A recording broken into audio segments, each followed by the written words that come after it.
Tambacounda daal di wuyu wooteeb njiitu réew mi ngir seetal dëkk bi. leen docteur donc Diallo tëj pharmacie am mobiliser jeunes am yi ñëw aussi ci suñu wet di ñu accompagner donc encore une fois gouverneur di leen ne lii mooy li ñuy xaar ci responsable te ci lii la ñu mun a ànd pour transformer véritablement suñu xar kanam bu Tambacounda. bu ñu fàttee te dama koy faral di rappeler toujours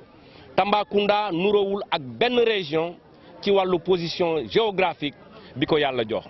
ñun ñooy porte d'entrée juróom réew ci Sénégal donc c'est normal comme président ni mu koy waxee ñu jàppee suñu bopp comme la porte d'entrée de la CEDEAO. unité coordination gestion des déchets ñoom ñi nga xam ne ñooy liggéeyandoog mairie bu Tambacounda ñoom itam ñu ni gannaaw liggéey bi seen biir la askan wi ñëw ngir jàppale leen ci njiitu réew mi wax ci bëgg nañu lépp lu jëm ci wàllu changement de comportement nekk li nga xam ne dafay sax ngir dëkk bi gën a mën a set. quand même bokkoon nañ ci région yi gën a set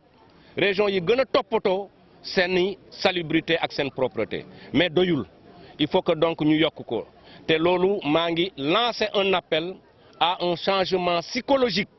et mental de nos populations. dawalkatu Jakarta yi UMTT ñi nga xam ne ñoom la ñu fal muy mairie ak président conseil départemental ñi nga xam ne ñoo fare ci société civile ñi nga xam ne ñooy yëngu ci wàllum tàggat yaram chef de service yi ak ki nga xam ne moom mooy jëwriñ bi ñu dénk lépp lu jëm ci wàllu forces armées ak ñi nga xam ne ñoom la ñu tabb fële ca péncum ndaw réew ma daanaka ak entreprise yi ku ci nekk def nga sa kentalaayal kattan ngir dëkk bi daal di set li des mooy ñuy xool fii léegi jëmmi jamono ndax li nga xam ne tàmbali nañ ko tey dafay wéy am déet li ci kanam raw li gët.